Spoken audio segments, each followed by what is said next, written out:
সকাল থেকে দুইবার ঝাঁট দেওয়ার পর আমার উঠানের এই অবস্থা গাইস। তো হে হ্যালো এভরিওয়ান, সবাই কেমন আছো? আশা করি অনেক ভালো আছো। আর সকাল সকাল আমি ঝাঁট টাট দেওয়া কমপ্লিট করে এখন যাচ্ছি গোবর ফেলতে।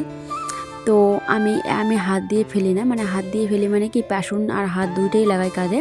কারণ আমি হাত দিয়ে যদি ফেলি তাহলে অতটা পরিষ্কার হয় না আর নিতে সুবিধা হয় না। আর দেখো পাশুনটা নিয়ে যদি নিই তাহলে আমার মানে জিনিসটা জায়গাটা পরিষ্কার হয় আর হাত তাড়াতাড়ি হয়।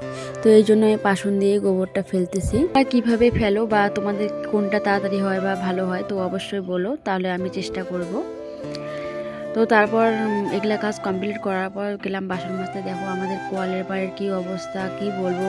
এখনই ঝাড় দিলাম, এখনই দেখো কি অবস্থা গাইস। তারপর স্নান করে পূজা দিয়ে রান্না বসিয়ে দিলাম। এখন বাজে 10:30 আর আমার রান্না কমপ্লিট করতে লাগবে 12টার সময় আমার ভাত দিতে লাগবে। তো তাড়াহুড়া করে রান্না করতেছি। এদিকে বেশি কিছু করব না, আলু সোয়াবিনের তরকারি করব আর কিছু একটা করব, কারণ লেট হয়ে গেছে আজকে। আর অনেক কিছু রান্না করলে দেরি হয়ে যায়, ভাত দিতে পারবো না, বেকার। এই জন্য তাড়াহুড়া শর্টকাট আজকে রান্না করব। তো গেলাম ধনেপাতা আনতে আর কুমড়ার ফুল আনতে।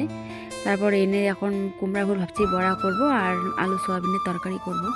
তো সেটাই করলাম, আলু সোয়াবিনের তরকারি করলাম। আর এদিকে 12টা প্রায় বাজে। তো ভাতটা একদম বাইন্দে মধ্যে রেডি হলাম, এখন চললাম ভাত দিতেই। তো টাটা।